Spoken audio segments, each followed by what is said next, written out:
Those who don't know, John has been very instrumental in participating in Grin Security and Audit, and he's going to give us a talk about Grin Security. Please give a round of applause as he gets going.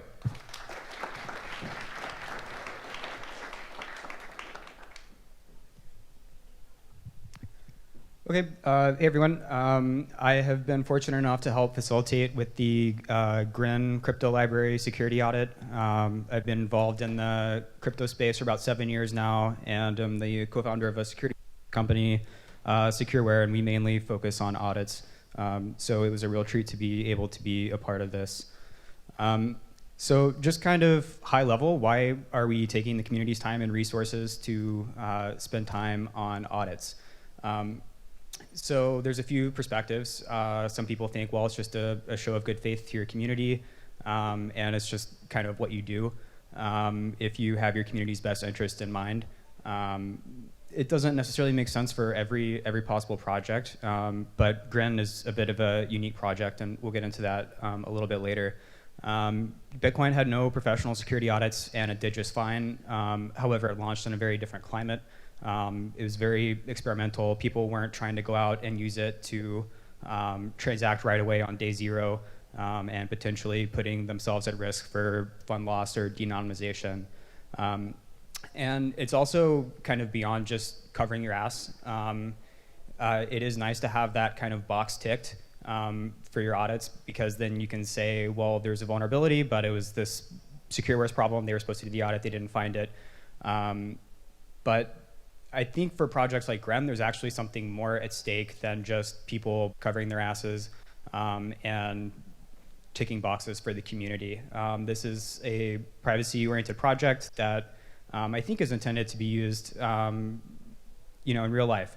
And if we're using something to protect our privacy in real life, there's actual real humans that can be put at risk with this. So we have a responsibility as a community to kind of do as much diligence as we can to keep our community safe. That being said, security audits are not magic. They're not going to solve every problem that we have. We're never going to be able to say, we've had these firms do our audits on this project, and it's safe, it's secure, there could be no vulnerabilities. It's a function of the quality of the resources that are being applied, how much time they're spending, and how they're directed to work on that project. So maybe you're looking very deep on a few points, or you're looking very wide and trying to cover anything, and maybe at the service level. And so each project has a unique set of needs. Grin's project, the needs are pretty serious for what we're trying to promise to the community. So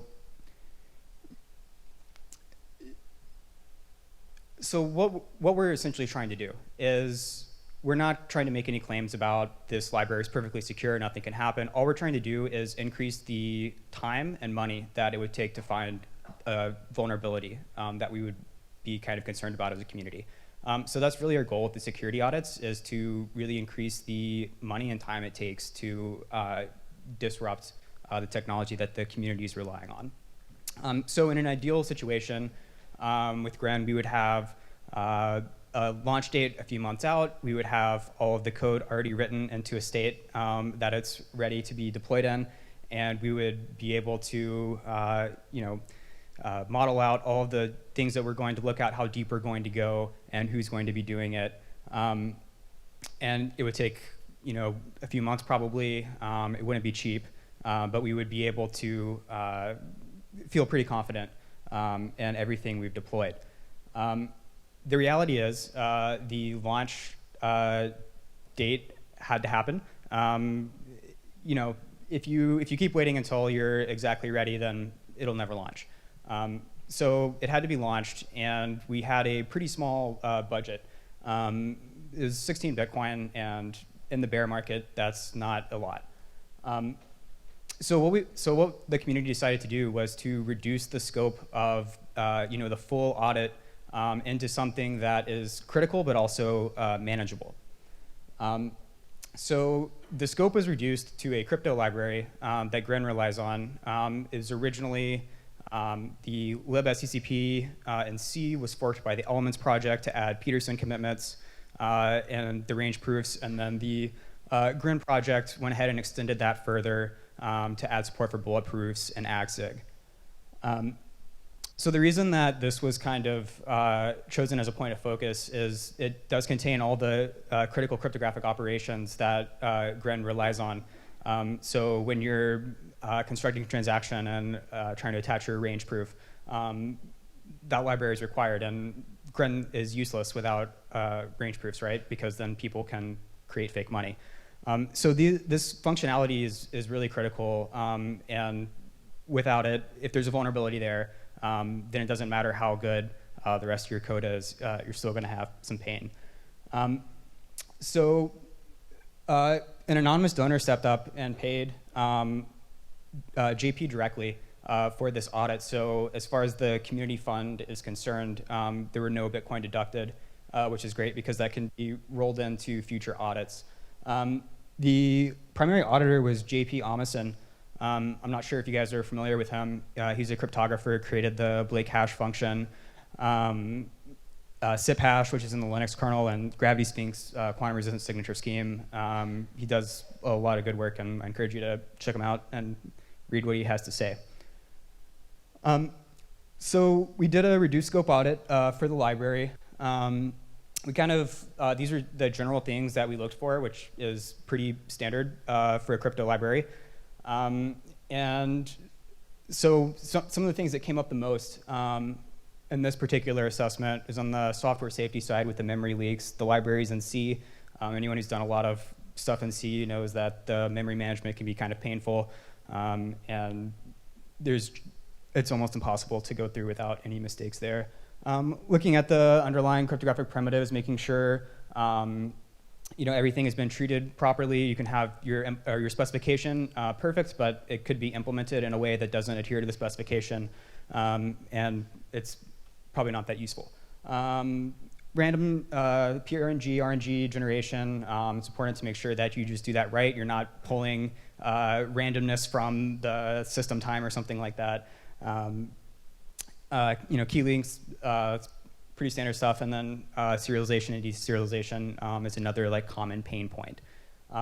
So I'm just gonna step through a few of the things that we found. None of them are groundbreaking or earth-shattering, but it's good to just kind of have an understanding of kind of what we're looking at and seeing that these things are being thought about. So the first issue that came up was the compiler could potentially optimize out this assignment where we're clearing some private exponent bits after an operation.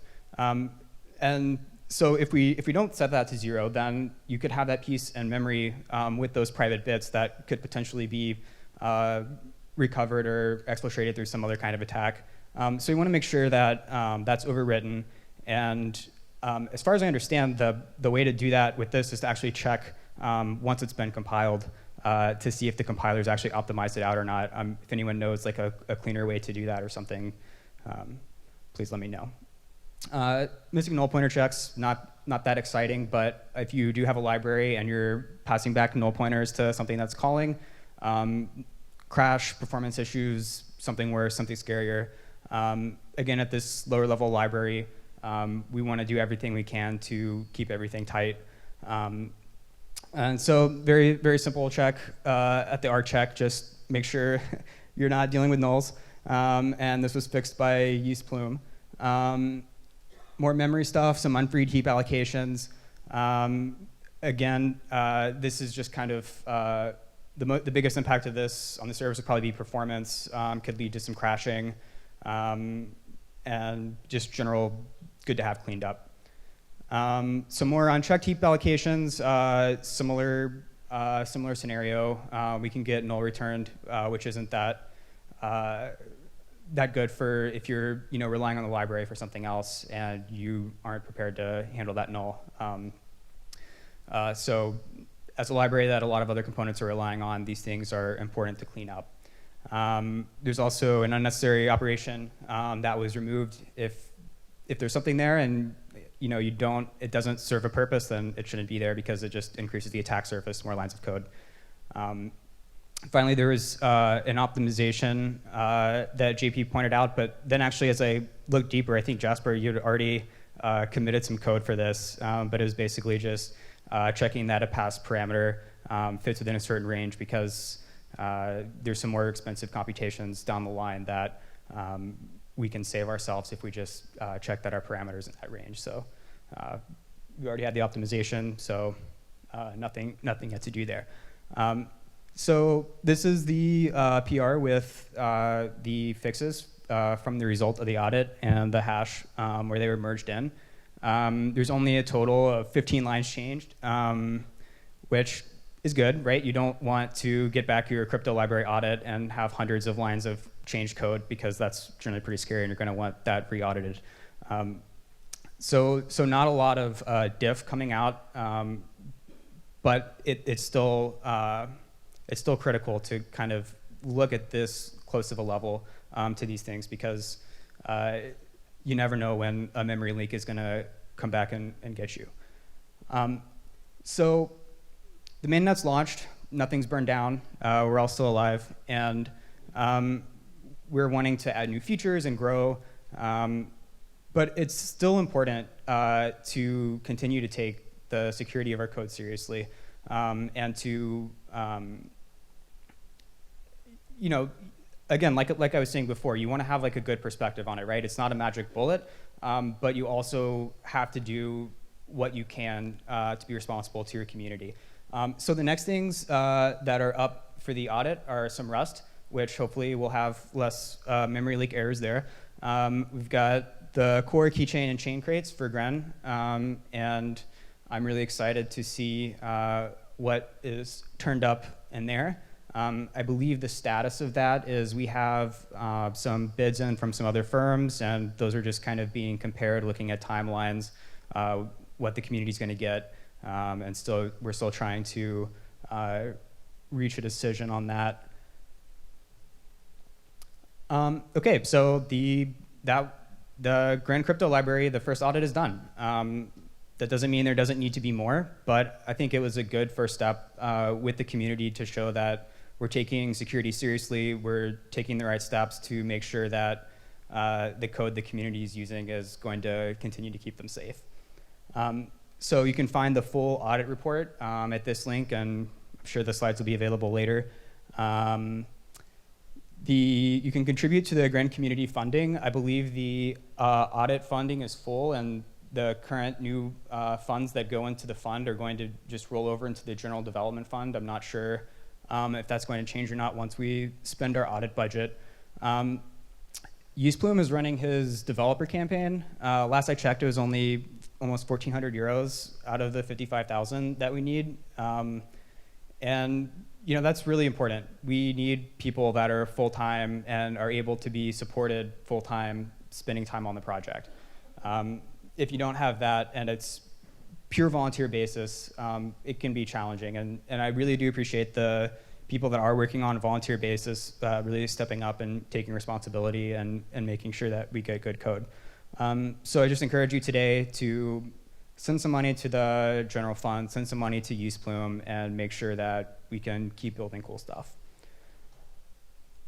Finally, thanks to JP. He kind of did a favor and cleared out some of his schedule over the holiday and made this possible for us. So he likes Grin, and it's great to have people like him in the community. Okay, that's it on the crypto library. Thank you, John. All right.